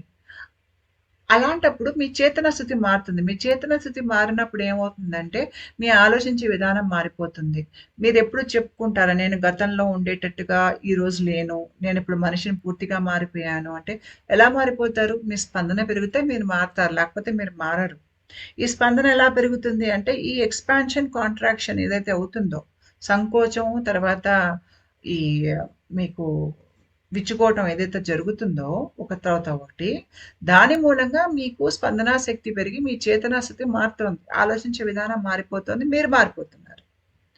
అయితే మన దేహంలో ఓజస్సు అనేది ఎక్కువగా ఉన్నప్పుడు, మనకి చక్కగా ఈ ప్రవాహం అనేది మన దేహం చుట్టూ బాగా తిరుగుతుంది. కానీ మన దేహం దీన్ని అదే రకంగా అట్లాగా కొనసాగించలేదు. ఎందుకంటే ఈ రకంగా ప్రవాహం మన దేహంలోంచి తిరగాలి, జరగాలి అంటే చాలా న్యూరో ట్రాన్స్‌మిటర్స్, హార్మోన్స్ వాటిని వాడుతుంది. ఒక స్థాయిలో ఉత్పత్తి తగ్గిపోతుంది. తగ్గిపోయేసరికి మన శరీరం సంకోచ స్థితిలోకొస్తుంది. ఈ శక్తి క్షేత్రం ఏదైతే ఉందో, ఈ బొమ్మలో ఉన్నటిది అది దగ్గరకొస్తుంది. సన్నగిల్లుతుంది. ఆ సన్నగిల్లటం, మళ్ళీ విచ్చుకోవటం కొంతకాలం తర్వాత, ఈ రెండింటి నడుమన మీకు స్పందన పెరుగుతోంది. అయితే ఓజస్సు మీ స్పందనని పెంచుతుంది. మీ శక్తి క్షేత్రాన్ని వెడల్పు చేసి మిమ్మల్ని ఎక్స్‌పాన్షన్ ఫేజ్‌లోకి తీసుకొస్తుంది. తేజస్సు, అమ్మవారి ఒక శక్తి ఏం చేస్తుంది? తపశ్శక్తి వేడి పెరిగేసరికి ఈ వాయువు మళ్ళీ మీకు సంకోచ స్థితికొస్తుంది. అది రావాలి. అది రాకపోతే మీ శరీరానికి రక్షణ ఉండదు. మీ మీ భౌతిక దేహం అదే పనిగా ఆ ఎక్స్‌పాన్షన్ ఫేజ్‌ని నిలబెట్టలేదు. శరీరం లోపల న్యూరో ట్రాన్స్‌మిటర్సు, హార్మోన్సు, శరీరం ఒక శక్తి చాలా ఎక్కువగా అక్కడ వాడుకలోకెళ్ళిపోతుంది. కాబట్టి శరీరం బలం కోల్పోతుంది. శరీరం బలం కోల్పోకుండా శరీరం బలంగా ఉండటానికని చెప్పి మళ్ళీ ఆ కాంట్రాక్షన్ ఫేజ్ రావాలి. సంకోచ స్థితి ఏర్పడాలి. ఈ సంకోచ స్థితి ఎక్కడి నుంచి వస్తుందంటే మీకు తేజస్సు పెరిగినప్పుడు. అందుకనే ఈ కాంట్రాక్షను, తర్వాత ఈ ఎక్స్‌పాన్షన్ ఫేజెస్ అన్నీ మీకు భైరవి దేవి చేతుల్లో ఉంటాయి. ఆవిడ తపశ్శక్తికి ఆవిడ దేహంలో ఒంట్లో వేడి పెంచంగానే మీకు ఈ ఎక్స్‌పాన్షన్ కాస్త కాంట్రాక్షన్‌లోకొస్తుంది. ఆ కాంట్రాక్షన్ ఫేజ్‌లో మీ దేహం మళ్ళీ దాన్ని అది రిపేర్ చేసుకుంటుంది. ఆ అగ్ని దాని లోపల దేహం లోపల ఉండేటువంటి టాక్సిన్స్‌ని కాల్చేసేసి, మళ్ళీ దేహంలో బలాన్ని నింపుతుంది. ఏ స్థాయికైతే మీరు చేరారో ఆధ్యాత్మికంగా ఎదిగి, మీ మానసిక స్థితి ఎదిగి పై స్థాయికి ఏదైతే వెళ్లారో, అక్కడ అది ఉండేటట్టుగా మీకు మళ్ళీ కిందకి రాకుండా అక్కడ ఉండేటట్టుగా మీకు ఈ సంకోచ స్థితి కావాలి. అది ఈ కాంట్రాక్షన్, ఈ ఎక్స్‌పాన్షన్ ఈ రకంగానే మన ప్రక్రియ జరుగుతుంది. అయితే ఈ కాంట్రాక్టెడ్ ఫేజెస్ అన్నీ మీకు భైరవి దేవి యొక్క చేతిలో ఉంటాయి. ఈవిడ శక్తి మనకెలా పనిచేస్తుందంటే, ఈవిడ మూలాధారంలో ఉంటారు. మూలాధారంలో మనకి బ్రహ్మగ్రంథి అనేది ఉంటుంది. ఈ బ్రహ్మగ్రంథి ఉన్నంత కాలం కుండలిని సుషుమ్న నాడి లోపలికి వెళ్ళలేదు. కుండలిని పాము లేచినప్పుడు అది సుషుమ్న నాడి లోపలికి వెళ్ళాలి. ఆ సుషుమ్న నాడిలోంచి వెళ్తేనే దానికి ఇక్కడ సహస్రార చక్రంలో ఉన్నటువంటి పరమశివుడిని చేరగలుగుతుంది. సుషుమ్న నాడి మూసుకొని ఉంటుంది. దాంట్లో 3 గ్రంథులుంటాయి. ఆ 3 గ్రంథుల్ని భేదించుకుని వెళ్ళాలి. అయితే అన్నింటికన్నా కింద ఉన్నది బ్రహ్మగ్రంథి. ఈ బ్రహ్మగ్రంథికి మనం ఏ రకంగా ఆలోచిస్తాము? మనం ఎలాంటి ఆహ్, ఆలోచన శైలి, వ్యవహార శైలి మనకి మన కుటుంబం నుంచి, సమాజం నుంచి వచ్చిందో, అది మన మీద ఎంత బలమైనటువంటి ముద్ర వేసిందో, అంత బలంగా మనకి బ్రహ్మగ్రంథి ఉంటుంది. మనం ఆధ్యాత్మిక ప్రక్రియ మన దేహంలో మొదలైనప్పుడు మొదటి దశల్లో మనల్ని మనం ప్రశ్నించుకుంటూ ఉంటాం. అజ్ఞానాన్ని, వాటిని మనం తొలగించుకుంటూ ఉంటాం. ఇక్కడే మనకి క్రియాశక్తి పెరుగుతుంది. ఇక్కడే మనకి ఆహ్, మూలాధారంలో వేడి పెరగటం మొదలుపెడుతుంది. అక్కడేమవుతుందంటే మన లోపల ఉన్న అజ్ఞానం కరిగిపోయేసరికి ఈ బ్రహ్మగ్రంథి తెరుచుకోవటం తేలికవుతుంది. ఈ బ్రహ్మగ్రంథి భైరవదేవి కృప వలన చాలా తేలిగ్గా తెరుచుకుంటుంది. భైరవీదేవి సాధన ఎవరు చేయాలి అంటే, ఎవరైతే ప్రక్రియ మొదలుపెట్టాలి, నాకు అనుభవం లేదు, నాకసలేమీ తెలీదు, అయినా నాకు ఆధ్యాత్మిక విషయాల మీద ఆసక్తి ఉంది. నాకు ఎట్లాంటి అనుభవం లేదు కాబట్టి నేనేం సాధన చేయాలంటే భైరవీదేవి సాధన చేయాలి. ఎందుకంటే ఇక్కడ మీరు క్రియాశక్తిని పెంచుకోవాలి. మీ లోపల ఉన్నటువంటి అజ్ఞానాన్ని తొలగించుకోవాలి.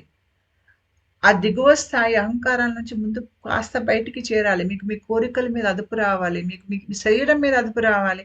ఇదంతా భైరవీదేవి కృప వలన జరుగుతుంది. అంతే కాకుండా ఇక్కడ మీకు రక్షణ కావాలి. ఆ రక్షణ కూడా ఆవిడ మీకు ఇస్తుంది.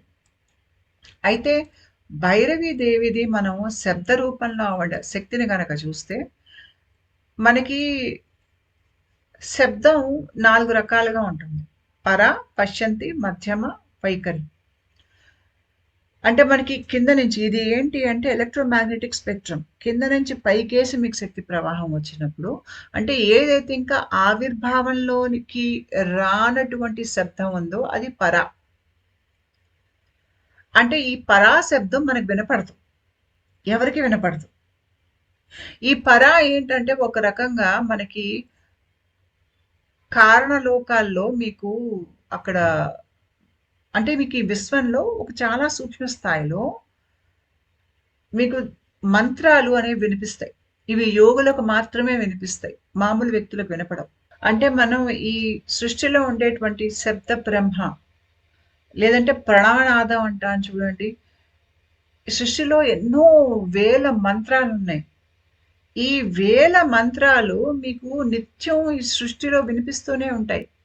అవి నడుస్తూనే ఉంటాయి. అది ఒక వైబ్రేటరీ ఫీల్డ్ అనుకోండి. అంటే ఒక శక్తి క్షేత్రం లాగా ఈ మంత్రాలు అక్కడ వస్తూనే ఉంటాయి. కాకపోతే ఇవి మనకి వినపడవు.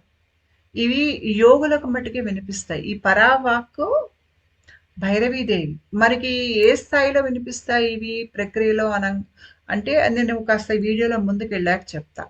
తర్వాత వచ్చేది పశ్యంతి. పశ్యంతి స్థాయి శబ్దం ఏంటి అంటే, దీనికి మనం దీనికి ఒక స్పందన ఉంటుంది. ఇది మనకి లోపల ఏదో ఒక భావనలా మనకి తెలుస్తుంది. లేదంటే మనకి దృశ్యంలా కనిపిస్తుంది. ఇది కాస్త అర్థమయ్యి అర్థం అన్నట్టుగా ఉంటుంది. ఈ పశ్యంతి స్థాయిది మీకు శబ్దం మనకి స్వాధిష్టాన చక్ర భాగంలో ఉంటుంది. నేను గతంలో దీని మీద వీడియో చేసి ఉన్నాను. తారాదేవి పశ్యంతి స్థాయి శబ్దానికి ఈవిడ కోవకే వస్తుందది. అయితే ఈ పశ్యంతి అనేది మన సబ్‌కాన్షియస్ మైండ్. సబ్‌కాన్షియస్ మైండ్‌కి భాష ఉండదు. అక్కడ మీకు రూపాలే ఉంటాయి గానీ, రూపాలకి తగ్గట్టుగా ఒక భాష అనేది ఉండదు. చాలా మటుకు మీకు దృశ్యాలు, మీకు మార్మిక చిహ్నాలు, మూడో కంట్లో కనిపించేవి, తర్వాత మీకు లోపల ఏదో అలజడిలా అనిపిస్తుంది. అలజడికి అర్థం తెలీదు. మీకు లోపల ఏదో ఒక స్పందనలా అనిపిస్తుంది. అదేంటో మీకు అర్థం కాదు. ఈ రకం కోవకొచ్చేవన్నీ గూడాను పశ్యంతి స్థాయి కమ్యూనికేషన్ అది. ఇది ఒక స్థాయిలో మనకు అర్థమవుతుంది. ఒక స్థాయిలో అర్థం కాదు. ఈ పశ్యంతి స్థాయిదే పైకి వచ్చినప్పుడు అంటే ఇక్కడికొచ్చినప్పుడు మధ్యమ అవుతుంది. మధ్యమ అయినప్పుడు ఏంటంటే దీనికి ఒక భాష అనేది వస్తుంది. అంటే ఇది మనకి తల లోపల ఆలోచన మనకి వినిపిస్తుంది. అంటే ఇక్కడ పశ్యంతి ఏదైతే మనకి అర్థం కాకుండా అర్థమయ్యే ఒక బొమ్మ రూపంలో కనిపించిందో, అది ఇక్కడికి వచ్చాక మధ్యమ స్థాయికి వచ్చేసరికి అదొక ఆలోచనలాగా మనకి మనసు లోపల వినిపిస్తుంది. తర్వాత దీన్నే మనం బయటికి వ్యక్తపరుస్తాం. అది వైఖరి. అది ఇక్కడ వస్తుంది విశుద్ధి చక్రంలో. అది మాట్లాడంగా మనం దాన్ని వ్యక్తపరుస్తాం. రాయటంగా వ్యక్తపరుస్తాం. లేదంటే చిత్రాలు గీస్తాం. ఏదో రకంగా దాన్ని బయటికి వ్యక్తపరుస్తాం. అంటే ఇక్కడ మనకి పూర్తిగా అర్థమైంది ఆ విషయం మనకి. పూర్తిగా అర్థమై దాని గురించి మాట్లాడేటప్పుడు అది వైఖరి. అదసలు ఆవిర్భావంలోకి రాలేదనుకోండి, అది పర. సో ఇక్కడ మీకు భైరవీదేవి ఈ పర వాక్ ఆవిడ దానికి దేవత. అంతేకాకుండా మన దేహంలో తన్మాత్రాలను ఉంటాయి. తన్మాత్రాలు అంటే ఏంటంటే మనకి జ్ఞానేంద్రియాలు ఉంటాయి. జ్ఞానేంద్రియాలు అంటే మనం కంటితో చూస్తాం, మనం వాసన పీల్చుకుంటాం, రుచి చూస్తాం, వింటాము, మనకి స్పర్శ తెలుస్తుంది ఒంటికి. ఇవన్నీ జ్ఞానేంద్రియాలు. ఇవన్నీ మనం చేయగలగటానికి మనకి కన్ను, ముక్కు, నోరు అన్నీ ఉన్నాయి. ఇవేంటి భౌతికంగా మనకి దేహంలో ఉండేటువంటి ఈ వీటిని యంత్రాలనుకుందాం. యంత్రాలు ఇవి పనిచేస్తున్నాయి గాబట్టి, మనం చూడగలుగుతున్నాం. మనం రుచి చూడగలుగుతున్నాం, వినగలుగుతున్నాం. ఇవన్నీ మనకి జరుగుతాయి. కాకపోతే మీకు ఇవి పని చేయాలన్నా గూడా మీ లోపల చూడగలిగేటువంటి శక్తి ఉండాలి. మీ లోపల వినగలిగేటువంటి శక్తి ఉండాలి. మీకు చెవులు పని చేయాలన్నా గూడా మీ లోపల వినగలిగేటువంటి శక్తి ఉంటేనే చెవులు పనిచేస్తాయి. మీకు లోపల చూడగలిగేటువంటి శక్తి ఉంటేనే మీ కళ్ళు పనిచేస్తాయి. మీకు మామూలుగా కళ్ళుండి లోపల చూడగలిగేటువంటి శక్తి లేదనుకోండి, మీకు కళ్ళు పనిచేయవు. కళ్ళు ఉన్నా పనిచేయవు. ఎందుకు? ఆ చూడగలిగేటువంటి శక్తి లేదు కాబట్టి. ఆ చూడగలిగేటువంటి శక్తి అంటే ఈ 5 సెన్సరీ ఆర్గన్స్ వెనక శక్తి ఏదైతే ఉందో దాన్నే మనం తన్మాత్ర అని అంటాం. అంటే ఇవి సూక్ష్మ స్థాయిలో వీటి శక్తులు. సూక్ష్మ దేహానికి సంబంధించి ఉంటాయి. అందుకనే చాలా మందికి దేహంలోంచి బయటకొచ్చేస్తారు. సూక్ష్మ లోకాల్లో తిరుగుతూ ఉంటారు. సూక్ష్మ లోకాల్లో తిరిగినా అక్కడ వాళ్ళకి అన్నీ కనిపిస్తాయి. ముట్టుకోగలుగుతారు. వాళ్ళకి రుచి తెలుస్తుంది. వాళ్ళు వినగలుగుతారు. ఎలా ఇదంతా సాధ్యం? మరి భౌతిక దేహం, కన్ను, ముక్కు అంతా భౌతిక దేహానికున్నాయి. అవి అక్కడ వదిలేసి మనం సూక్ష్మ దేహంలో తిరుగుతున్నాం కదా! అంటే మనకి సూక్ష్మ దేహంలో ఈ తన్మాత్రాస్ అనేవి ఉంటాయి. ఈ తన్మాత్రాస్ అనేవి ఉండటం మూలంగానే మనకి ఈ 5 పనులు చేయగలిగే శక్తి మన లోపల ఉంటుంది. అందుకనే భౌతిక దేహం లేకపోయినా గూడా మనం సూక్ష్మ లోకాల్లో చూడగలుగుతాము. అక్కడ రుచి చూడగలుగుతాం. స్పర్శ అనేది మనకు అక్కడ గూడా తెలుస్తుంది. అయితే ఈ తన్మాత్రల మీద ఆధిపత్యం ఎవరిది అంటే భైరవీదేవి యొక్క శక్తే వీటి మీద ఆధిపత్యం. అయితే ఈ తన్మాత్రాలు నా అనుభవంలో నాకు అర్థమైంది ఏంటి అంటే, మనం చూడగలిగేటువంటి శక్తి, వినగలిగేటువంటి శక్తి మనకి మన మెదడులో రకరకాల భాగాల నుంచి వస్తుంది. అవన్నీ ఇక్కడ రాసున్నాయి. మీకు వాసన చూసే శక్తి మీకు ఇక్కడ వెనక ఆల్ఫాక్టరీ కార్టెక్స్ నుంచి వస్తుంది. మీకు చూడగలిగేటువంటి శక్తి ఇక్కడ వెనక నుంచి ఇక్కడ వస్తుంది. మీకు రుచి చూడగలిగేటువంటి శక్తి, స్పర్శ తెలిసేటువంటి శక్తి, రకరకాల భాగాలు, రకరకాల బ్రెయిన్ సెంటర్స్ వాటి ఆధీనంలో ఇవన్నీ ఉంటాయి. ఈ బ్రెయిన్ లెవెల్‌లో ఎక్కడైతే మీకు ఆ రకరకాల విషయాలు జరుగుతాయో బహుశా ఇదే తన్మాత్ర అని అంటాం. అయితే వీటికి మన చక్రాలకు సంబంధం ఉంటుంది. మనకి మూలాధార చక్రంలో మనకి వాసన తెలుసుకోగలిగేటువంటి శక్తి మూలాధార చక్రం నుంచి వస్తుంది. నోటికి రుచి తెలియాలి అంటే స్వాదిష్టానం నుంచి వస్తుంది. మనకి రూపం కనిపించాలి అంటే మణిపూరకం, అగ్నితత్వం రూపం కనిపించడం అక్కడి నుంచే వస్తుంది. మనకి స్పర్శ తెలియాలంటే ఇక్కడి నుంచి అనాహతం నుంచి వస్తుంది. మనకి శబ్దం వినాలి అంటే విశుద్ధి నుంచి వస్తుంది. అంటే మనకి దేహంలో చక్ర స్థాయిలో కూడా మీకు ఈ జ్ఞానేంద్రియాలకి సంబంధించినటువంటి లక్షణాలు మీకు చక్రాల్లో కనిపిస్తాయి. మళ్ళీ మీకు ఈ చక్రాలు మీకు సహస్రార చక్రంతో ఇట్లా కలిసినప్పుడు కింద నుంచి పైకి, పైనుంచి కిందకి మీకు సమాచారం వెళ్తున్నప్పుడు, ప్రాణ కదలికలు అవుతున్నప్పుడు, తల లోపల ఉన్నటువంటి ఈ బ్రెయిన్ సెంటర్స్ ఉన్నాయి చూడండి, ఇవన్నీ సహస్రార చక్రంలో భాగంలోకే వస్తాయి. అప్పుడు మీ కింద చక్రం పైన సహస్రార చక్రాలతో కలగలిసినప్పుడు, కింద చక్రాలకి పైన ఇక్కడ భాగాలకి కనెక్షన్ ఏర్పడి, దాని మూలంగా మీకు కింద చక్రాలు శుభ్రం అవుతాయి. శుభ్రం అయ్యే కొద్దీ మీకు తన్మాత్రాల ఒక శక్తి ఇంకా బాగా తెలుస్తుంది. అంటే ఇక్కడ ఏమవుతుందంటే, ఈ మెదడులో రకరకాల భాగాల మధ్య నర్వస్ కనెక్షన్స్ అనేవి ఎక్కువైపోతాయి. అంటే ఏవైతే వేరు వేరు భాగాలుగా మీకు కనిపిస్తున్నాయో, అంటే రుచి ఒక దగ్గర, శబ్దం ఒక దగ్గర, మీకు రకరకాల భాగాల్లో కనిపిస్తున్నాయో, ఇవన్నీ మీకు కలగలిసి బాగా ఎక్కువగా కొత్త నర్వస్ కనెక్షన్స్ తయారవుతాయి. ఆ నర్వస్ కనెక్షన్స్ మీకు పైనుంచి కిందకి చక్రాల భాగాల్లోకి, కింద నుంచి పైకేసి మీకు మెదడులోకి, అంతేకాకుండా మీకు తల లోపల రకరకాల బ్రెయిన్ సెంటర్స్ అన్నీ కలగలిసి మీకు ఇంకా కలగలిసి పనిచేస్తాయి. ఆ పని చేసినప్పుడు ఏమవుతుందంటే, ఈ 5 శక్తులు మధ్యలో నర్వస్ కనెక్షన్స్ అయినప్పుడు మీకు మళ్ళీ ఆ తన్మాత్రల శక్తి వెనక్కి వస్తుంది. ఆ తన్మాత్రల శక్తి మీకు వెనక్కి వచ్చినప్పుడు ఏమవుతుందంటే, మీకు ఈ స్థాయిలో ఆ వ్యక్తి ఇంచుమించు యోగి అవుతాడు. అయ్యి అతనికి ఈ పరావాక్కులో ఉండేటువంటి శబ్దాలు వినిపించటం మొదలుపెడతాయి. నేను ఇందాక చెప్పాను. ఈ పరావాక్కు మీకు భైరవీదేవి. ఈ భైరవీదేవి పరావాక్కే కాదు. అంటే ఇప్పుడు మూలాధారంలోనే కాదు. మనకి మన తన్మాత్రాల రూపంలో తలలో మెదడులో రకరకాల బ్రెయిన్ సెంటర్స్ అదంతా ఆవిడ ఆధీనంలోనే ఉంటుంది. మీకు ప్రక్రియ చివరికి ఇంచుమించు చివరకొచ్చేసరికి ఈ రకరకాల ఈ జ్ఞానేంద్రియాలకి సంబంధించినటువంటి బ్రెయిన్ భాగాలన్నీ కలగలిసి ఎక్కువగా నర్వస్ కనెక్షన్స్ ఏర్పడి ఇవన్నీ కలిసినప్పుడు చక్కగా వైరింగ్ బాగా అయినప్పుడు ఇక్కడ మీకు పరావాక్కు వినగలిగేటువంటి శక్తి మీకొస్తుంది. అయితే నేను చెప్పాను అమ్మవారు తేజస్సు, అగ్ని. మీ ఒంట్లో వేడి అగ్ని అమ్మే. అయితే ఈ పైన మీకు ఈ మెదడులో భాగాలన్నీ ఇట్లా నర్వస్ కనెక్షన్ అవుతున్నప్పుడు ఏమవుతుందంటే, మీకు వెన్ను కింద ఉండేటువంటి అగ్ని చాలా ఎక్కువగా అయిపోతుందప్పుడు. చాలా ఎక్కువగా పెరిగిపోయి, ఇక్కడ మీకు బ్రాకెట్ ఉంది చూడండి.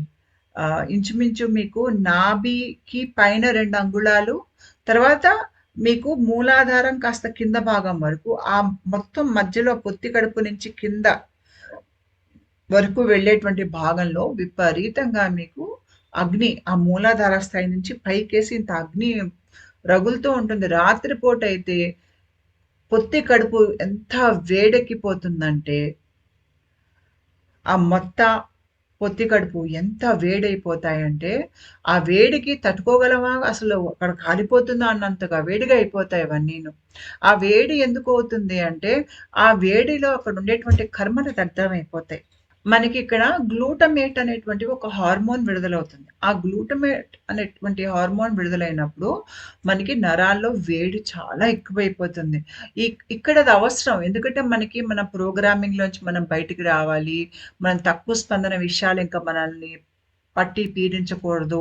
మనం దిగువ స్థాయి భావోద్వేగాల్లో మనం కూరుకోకూడదు అంటే దాని తాలూకు మన లోపల ఉన్నటువంటి ముద్రలు కాలిపోవాలి. ఆ కాలిపోయే దశలో ఈ కాలుతూ ఉంటే లోపల మనకి ఆ భాగం అంతా వేడెక్కుతుంది. అలా కాలటానికి గ్లూటమేట్ అనేటువంటి ఒక హార్మోన్ విడుదలవుతుంది. అయితే గ్లూటమేట్ అనేటువంటి హార్మోన్ గనక చాలా ఎక్కువగా విడుదలైపోయిందనుకోండి, ఆ వేడికి నరాలు కాలిపోయాయనుకోండి, నరాలు పాడైపోతాయి. తర్వాత మనకి పై స్థాయి స్పందన మన శరీరాన్ని నిలుపుకోవాలి అంటే శరీరంలో బలం ఉండదు. ప్రక్రియ ముందుకెళ్ళటం కష్టమైపోతుంది. కాబట్టి ఇక్కడ మనకి భైరవీదేవి ఒక అనుగ్రహం కావాలి. భైరవుడైనా పర్వాలేదు, భైరవీదేవి అయినా పర్వాలేదు. ఎందుకంటున్నాను అంటే, చాలా మందికి వాళ్ళ సొంతంగా ఏదో వాళ్ళు ఉదాహరణకి ఇందాక నేను చెప్పినట్టుగా కొంతమందికి మాదక ద్రవ్యాలు వాడటం వల్ల వాళ్ళకి కుండలిని జాగృతమైందనుకుందాం. వాళ్ళ దేహం దానికి తయారుగా లేదు. వాళ్ళ దేహంలో ఆ అగ్ని ఆ రకంగా ఉత్పన్నం కాట్లేదు. కాబట్టి ఏమవుతుందంటే వీళ్ళు మాదక ద్రవ్యాలు తీసుకున్నప్పుడు దాంట్లోంచి వచ్చే అగ్నికి అంటే కింద నుంచి పైకేసి పొరపాటున కుండలిని తప్పుడు దారిలో వెళ్ళిందనుకోండి. ఒక మీరు చూస్తుండాలి. రాకెట్టు మీకు ఆకాశంలోకి ఎగిరేటప్పుడు ఎంత అగ్ని విడుదల చేసుకుంటూ పైకెళ్తుంది. ఆ రకంగా అంత అగ్ని మన దేహంలో విడుదల చేస్తూ కుండలిని పైకెళ్ళిందనుకోండి. అప్పుడేమవుతుందంటే ఈ పొత్తి కడుపు భాగంలో చాలా మటుకు ఈ నరాలు కాలిపోతాయి. కాలిపోయి ఆ మనిషికి సూక్ష్మ స్థాయిలో మనిషి బలం కోల్పోతాడు. అలా జరగకుండా ఉండాలి. మనకి సరైన మార్గంలో మన దేహంలో ప్రక్రియ ముందుకు వెళ్ళాలి.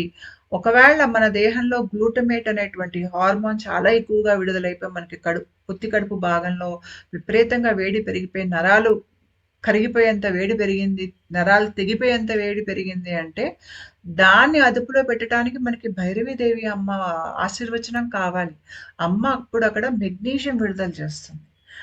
ఆ విడుదలైనటువంటి మెగ్నీషియం ఏం చేస్తుందంటే, అక్కడ చాలా అధికంగా ఉండేటువంటి అగ్ని తత్వాన్ని దాన్ని చల్లబరుస్తుంది. చల్లపరిచి ఆ తర్వాత మన దేహంలో అక్కడ రకరకాల లవణాలు ఉత్పత్తవుతాయి. ఆ లవణాల వలన ఏమవుతుందంటే కొత్త న్యూరల్ పాత్‌వేస్, కొత్త నరాలు అనేవి తయారవుతాయి.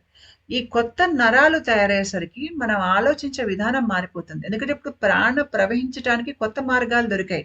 మనకి ప్రాణ ఏ మార్గం గుండా ప్రవహిస్తే మనకు అవే ఆలోచనలుంటాయి. ఇప్పుడు ఒక మార్గం గుండానే ప్రాణం ఎప్పుడు ప్రవహించిందనుకోండి, మీకదే ఆలోచన ఉంటుంది. ఒకవేళ పాత మార్గం దగ్ధమైపోయి, దాని స్థానంలో ఇంకో కొత్త సూక్ష్మ మార్గం తయారైందనుకోండి, ఆ కొత్త సూక్ష్మ మార్గంలోకి ప్రాణ ప్రవహిస్తోందనుకోండి, ఇంక మీకు పాత ఆలోచన రాదు. అది మీ దేహంలోంచి వెళ్ళిపోతుంది. మనసులోంచి వెళ్ళిపోతుంది. ఈ రకంగా మన పాత ప్రోగ్రామింగ్‌లోంచి బయటికొచ్చి, మన దేహంలో కొత్త నరాలు తయారై, మన నరాలు కాలిపోకుండా ఉండటానికి అనుకూలంగా ఉండేది భైరవిదేవి యొక్క కృప. అందుకనే అన్నాను ఈవిడ ప్రచండ శక్తి.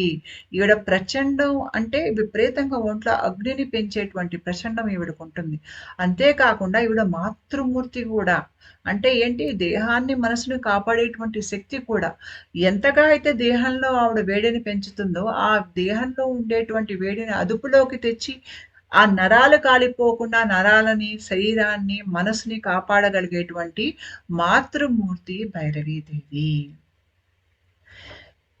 అయితే చాలా మందికి పొరపాటున తప్పుడు మార్గంలోకి కుండలిని జాగృతమై కుండలిని వెళ్ళిందనుకోండి.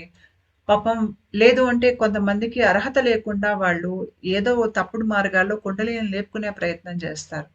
అలా లేపుకునే ప్రయత్నం చేసిన వాళ్ళకి ఏమవుతుందంటే, వాళ్ళకి ఆ బలం ఒంట్లో ఉండదు. ఈ శక్తిని తట్టుకుని, ఆ వేడిని అదుపులోకి తెచ్చుకొని, కొత్త న్యూరల్ పాత్‌వేస్ తయారు చేసుకునే శక్తి వాళ్ళకుండదు. దాంతో ఏమవుతుందంటే, ఆహ్, ఆధ్యాత్మిక అగ్ని వాళ్ళలో పైకెళ్తున్నప్పుడు నరాల్ని కాల్చేస్తుంది. వాళ్ళకి శరీరంలో సూక్ష్మ స్థాయిలో గూడా వాళ్ళు శక్తిని కోల్పోతారు. కోల్పోయిన తర్వాత ఇంకా వాళ్ళు ఆధ్యాత్మిక ప్రక్రియ వైపు వెళ్ళినా కూడా, చేసినా కూడా వాళ్ళకి ఏం స్పర్శ తెలీదక్కడ. వాళ్ళ దేహంలో మార్పనేది రాదు. ఎక్కడ ఉంటారో అక్కడే ఉండిపోతారింక వాళ్ళు. ఆ తర్వాత దాంట్లోంచి బయటికి వచ్చి చెయ్యాలి అంటే వాళ్ళకెవరో గురువు వచ్చి సహాయం చేయాల్సిందే తప్ప సొంతంగా చేసుకుంటే జరిగేది కాదది. అయితే మన మనిషి దేహం చూసినట్టయితే, మనిషి దేహం ఏంటంటే ఎండోథెర్మిక్ అని అంటాం. అంటే ఏంటి అంటే, మన దేహమే శక్తిని లేదంటే అగ్నిని ఉత్పత్తి చేసుకుంటుంది. ఏ రకంగా ఉత్పత్తి చేసుకుంటుంది అంటే, మామూలుగా మనం తినే ఆహారంలోంచి మనకి వేడి వస్తుంది మన దేహంలో. కాకపోతే మన దేహంలో ఆధ్యాత్మిక జాగృతి జరిగినప్పుడు, ఈ తినే ఆహారం కాకుండా ఇంకా రకరకాల మార్గాలుగా మన దేహంలో ఈ వేడి అనేది ఇంకా ఉత్పన్నమై పెరుగుతుంది. అంటే మూలాధార కింద స్థాయి నుంచి పైకి ఎక్కువగా పొత్తి కడుపులోకి వేడి వెళ్తుందని చెప్పా కదా! అక్కడే కాకుండా శరీరంలో రకరకాల భాగాల్లో గూడా మీకు విష పదార్థాలు కాలిపోవటానికి మీకు సూక్ష్మ స్థాయిలో ముద్రలు చెరిగిపోవటానికి, అజ్ఞానానికి సంబంధించినటువంటివి, అహంకారానికి సంబంధించినటువంటి ముద్రలు చెరిగిపోవటానికి వేడి కావాలి. అయితే మనం తినే ఆహారం కాకుండా, ఆధ్యాత్మిక ప్రక్రియలో మనకి నరాలలో మనకి వేడి అనేది చాలా ఎక్కువగా పెరుగుతుంది. ఇది ఆధ్యాత్మిక ప్రక్రియలోనే జరుగుతుంది. అంతే కాకుండా మనకి మన దేహంలో మైటోకాండ్రియా అనేటువంటి సూక్ష్మ జీవాలుంటాయి. ఈ సూక్ష్మ జీవాలేంటంటే, మన దేహంలో బ్యాటరీలు లాంటివి. ఇవి మన దేహంలో చాలా శక్తిని ఉత్పన్నం చేస్తాయి. ఆ ఉత్పన్నం చేసే శక్తికే మనకి ఇట్లాగా శక్తివంతంగా ఉంటాం మనం. ఆ శక్తి ఉత్పన్నం చేసే మైటోకాండ్రియా గూడా ఎక్కువగా మీకు ఈ పొత్తి కడుపు భాగంలో మూలాధార చక్ర స్థాయిలో అక్కడ మీకు గ్రే మ్యాటర్ ఉంటుంది. అక్కడే మీకు మైటోకాండ్రియా గూడా చాలా ఎక్కువగా ఉంటాయి. ఉండటం మూలంగా అవి కూడా అక్కడ వేడి పెంచుతాయి. అంతే కాకుండా ఇందాక నేను చూపిచ్చాను మీకు మూలాధారం కింద ఇన్‌ఫ్రారెడ్ జోన్ ఉంటుందని. ఆ ఇన్‌ఫ్రారెడ్ జోన్ నుంచి కూడా చాలా ఎక్కువగా అగ్ని పైకేసి వెళ్తుంది. ముఖ్యంగా రాత్రి పూట సాయంత్రమే ఇంక చీకటి పడుతుందంటే మీకు ఈ ఒంట్లో అగ్ని చాలా ఎక్కువగా తెలుస్తుంది. ఇందాక నేను బ్రెయిన్ సెంటర్స్ అన్నీ రీవైరింగ్ అవుతాయని చూపిచ్చా ఇక్కడంతా. కొత్త నర్వస్ కనెక్షన్స్ ఏర్పడతాయని చెప్పా గదా! ముఖ్యంగా ఇక్కడ కింద పొత్తి కడుపులో ఈ వేడి చాలా ఎక్కువగా పెరగటం, ఆ వేడి పెరిగే దశలోనే మీకు ఇక్కడ పైన వైరింగ్ అవుతుంది. ఆ వేడి పెరగటానికి భైరవీదేవి ఆశీర్వచనం కావాలి. ఈ తల లోపల మీకు ఈ రకరకాల మెదడులో ఉండేటువంటి రకరకాల మనం తన్మాత్ర ఒక శక్తి అనొచ్చు. అంటే జ్ఞానేంద్రియాలకి సంబంధించినటువంటి బ్రెయిన్‌లో ఉండేటువంటి భాగాల మధ్యలో నర్వస్ కనెక్షన్స్ పెరగటం, వాటి మధ్యలో సంకేతాలు పెరగటం ఇక్కడే జరుగుతుంది. ఇదంతా అయ్యాకే మీకు పరావాక్కు వినిపిస్తుంది. ఇక్కడంతా మీకు భైరవీదేవి రకరకాల స్థాయిల్లో ఎలా పనిచేస్తుంది మీ దేహంలో, ఆవిడ శక్తి అనేది మీకు అర్థమవుతోందిక్కడ. అయితే అంతే కాకుండా మనకి ఇంకా ఏ రకంగా వేడి పెరుగుతుంది మన దేహంలో అంటే, నేను ఇందాక చెప్పాను మన దేహం చుట్టూ ఎలక్ట్రోమాగ్నెటిక్ ఫీల్డ్ తిరుగుతుందని. ఎలక్ట్రోమాగ్నెటిక్ ఫీల్డ్ అంటే ఇక్కడ చూపించాను చూడండి పైన బొమ్మ. మీ దేహం చుట్టూ ఎలక్ట్రోమాగ్నెటిక్ ఫీల్డ్ తిరుగుతోంది. ఈ ఎలక్ట్రోమాగ్నెటిక్ ఫీల్డ్ మీ దేహం చుట్టూ తిరుగుతూ కూడా మీ వెన్నులో, మీ దేహంలో ఇది వేడిని పెంచుతుంది ఎక్కువగా బలంగా తిరిగినప్పుడు. అంతేకాకుండా మీ దేహంలో శరీర స్పందన పెరిగినప్పుడు, స్పందన పెరిగే కొద్దీ మీకు దేహంలో పై స్పందనకి వెళ్ళేటప్పుడు ఆ మార్పుల్లో కూడా చాలా వేడి అనేది ఉత్పన్నం అవుతుంది. తర్వాత మన దేహంలో ఇడా పింగళ నాడులు ఉంటాయి. పింగళ నాడి మీకు వెన్నుముక్కకి కుడివైపు భాగంలో ఉంటుంది. మీకు ఆ కుడివైపు దాంట్లోంచి ప్రవాహం మీకు వెళ్తున్నప్పుడు కూడా ఒంట్లో వేడి ఉత్పన్నం అవుతుంది. అంతేకాకుండా మన కుడికాలు బొట్టన వేల్లో కాలాగ్ని రుద్రుడు ఉంటాడు. కాలాగ్ని రుద్రుడు ఎవరు అంటే నేను గతంలో వీడియో చేశాను కాలాగ్ని రుద్రుడి మీద. కాలాగ్ని రుద్రుడు శివుడు. శివుడు ఒక అగ్ని రూపంలో మీ కుడికాలు బొట్టన వేల్లో ఉంటాడు. ఉండి అక్కడ మీకు నిప్పు రాజుకుని మీకు ఆ బొట్టన వేలు నుంచి కుడి కాల్లోంచి పైకేసి వచ్చి వెన్నులోంచి పైకేసి వచ్చి ఇక్కడ పైన తలలోకి వస్తుంది. సెన్సరీ మోటార్ కార్టెక్స్ ఏరియాలోకి వస్తుంది ఆ అగ్ని. ఆ అగ్ని అక్కడికి వచ్చేసరికి అక్కడ మీకు భైరవీదేవి శక్తి ఈ రకరకాల భాగాల్ని కలిపి నర్వస్ కనెక్షన్స్ ఏర్పరిచాక ఈ కాలాగ్ని రుద్రుడి శక్తి అక్కడికి వచ్చాక ఆ సెన్సరీ ఆర్గన్స్ ఆ తన్మాత్రాల ఒక శక్తి దాటి కూడా పైకేసి వెళ్ళిపోతుంది మీ చేతనా స్థితి. అలా పైకేసి వెళ్ళినప్పుడు ఏమవుతుందంటే ఇంకా మీ తన్మాత్రాలు పనిచేయవు. అంటే మీ జ్ఞానేంద్రియాలు ఇంకా పనిచేయవు. అంటే మీ కర్మేంద్రియాలు, జ్ఞానేంద్రియాలు అన్నీ పనిచేయటం ఆగిపోయి మీరు సహజంగా సమాస్థితిలోకి వెళ్తారు. అక్కడ మీరు కాలానికి అవతల వైపు వెళ్తారు. కాలానికి అవతల వైపుకి తీసుకెళ్లేటువంటి శక్తి కాలాగ్ని రుద్రుడి శక్తి. నేను ఆ వీడియో లింక్ కింద డిస్క్రిప్షన్ బాక్స్లో పెడతాను, చూడండి. కాలాగ్ని రుద్రుడు శక్తి మన నర్వస్ సిస్టమ్ నుంచి వేడిలాగా పైకేసి వెళ్తూ వెన్నులోంచి పైకేసి ఇక్కడికి వచ్చి చేరి, ఇది కూడా అగ్నే మరి. ఈ రెండు శక్తులు కలగలిసి పనిచేస్తాయి. అంటే భైరవీదేవి శక్తి, కాలాగ్ని రుద్రుడి శక్తి రెండు కలగలిసి పనిచేస్తాయి. పనిచేసి మనల్ని కాలచక్రం అవతల వైపుకి తీసుకెళ్తాయి. ఇక్కడే మనం సమాస్థితుల్ని, ఆనంద స్థితుల్ని అనుభవించడం మొదలు పెడతాం. ఇక్కడే మనం సమాస్థితులు, ఆనంద స్థితులు మనం ఇక్కడే ఇవన్నీ మనకి మొదలవుతాయి. అయితే ఈ ఆనంద స్థితులు మనకి ప్రక్రియలో ముందు కొన్ని దశల్లో మనం అనుభవించిన ఈ ఆనంద స్థితిలో మనం దిగువ స్థాయిలో అనుభవించేది కూడా మనకి తేజస్సు నుంచే వస్తుంది. అంటే మనకి అగ్నితత్వం వేడిలోంచి ఆనందం అనేది ఉత్పన్నం అవుతుంది. చాలా చోట్ల నేను గమనించింది అదే. ముఖ్యంగా మనకి ఈ గుండె ఒక ఎలక్ట్రోమాగ్నెటిక్ ఫీల్డ్ విచ్చుకునేటప్పుడు మన దేహంలో వేడి అనేది ఉత్పన్నం అవుతుంది. ఆ విచ్చుకునే దశలో మనకు కొన్ని ఆనంద స్థితులు, ఆనంద అనుభూతులు కలుగుతాయి. అదంతా మళ్ళీ మీకు ఆ వేడిలోంచి ఉత్పన్నమైనటువంటి ఆనంద స్థితులే అవి. అయితే ఇక్కడ భైరవీదేవి శక్తి స్వరూపంగా కాలాగ్ని రుద్రుడే శివుడు. వీళ్ళిద్దరూ కలిసి మనల్ని నాన్ డ్యూయల్ స్టేట్స్ అంటే అద్వైత స్థితుల్లోకి తీసుకెళ్ళగలుగుతారు. ఎందుకంటే శివుడు శక్తి అంటే ఈ విశ్వానికి మూల పురుషుడు శివుడు, శక్తి స్వరూపిణి స్త్రీ అయినటువంటి శక్తి.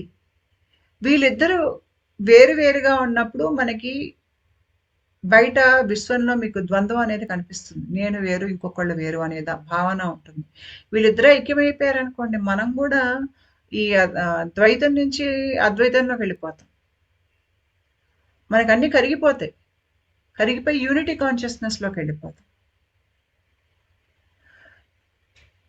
భైరవీదేవి, భైరవుడు వీళ్ళు ఫెమినైన్ అండ్ మాస్కులైన్ ఎనర్జీస్. వీళ్ళే సృష్టిస్తారు, వీళ్ళే స్థితి అనేది కల్పిస్తారు సృష్టికి.